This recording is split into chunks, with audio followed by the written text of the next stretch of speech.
All right, a brilliant fall day out there today. Still a little bit cool across far northern Arizona with a bit of a northeasterly breeze. 64 in Flagstaff, 67 at the Canyon. You get south of the rim and much warmer temperatures. Sedona 84 today, 76 in Prescott, 97 for Phoenix. All right, switching it out to the Pacific Ocean. I made the map a little smaller because I want to give you the big wide scope all the way down to the tropical Pacific Ocean. This storm system in the Pacific Northwest and into the Gulf of Alaska, a branch of this will move in for us late weekend. But in the meantime, notice this ridge of high pressure that's going to move across the region. We're in for a big warming trend here beginning tomorrow, continuing into Saturday. Sunday, this storm system kind of drops down a little bit, a branch of it, taps into a little bit of this tropical moisture late Sunday.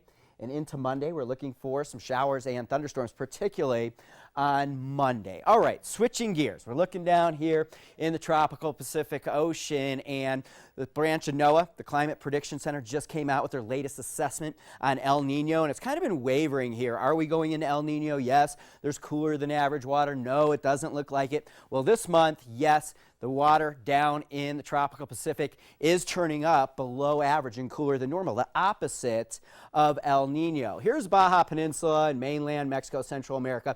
Notice these blues right along the equator. That's several degrees of cooler than average water in the tropical Pacific. So now what NOAA and the Climate Prediction Center is saying is there's a 70% chance for La Nina, a weak episode here through this coming fall season, and a 50% chance of it going through the winter. All right, so follow me here because I got a lot of maps here to show you. What does La Nina do to our weather pattern? Well, when La Nina happens, what happens is stronger than average easterly winds go across the Pacific. The trade winds pick up, and so that brings the warm water over to the West Pacific, and the cold water comes to the top. The jet stream doesn't like that because it's cold up in the Gulf of Alaska, cool here, less temperature difference. The jet stream doesn't want to sag down and feed off of any of that. So it stays well up into the northern tier of the U.S. And for the southwestern United States, that usually means drier than average weather. So we go to the November through January temperature outlook here, just put out today from the Climate Prediction Center and NOAA. Notice these oranges.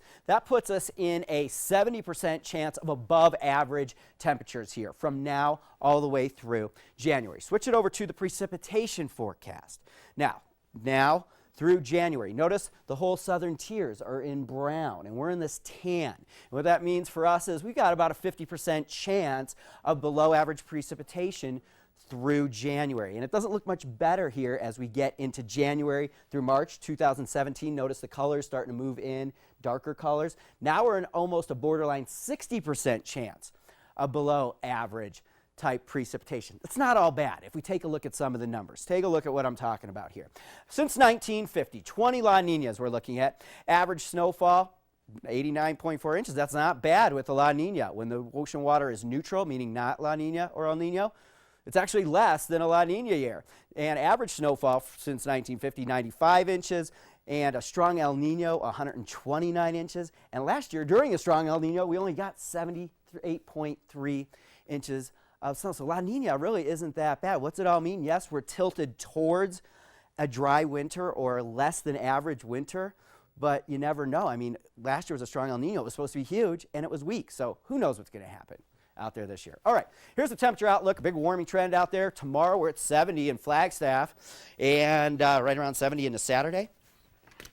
And getting into Sunday, I think there's chance of showers and thunderstorms increasing. Still mild temperatures, increasing clouds, breezy through the weekend. Best chances of some rain across northern and central Arizona comes Monday. And then we kind of go into a more mild pattern again beyond Monday.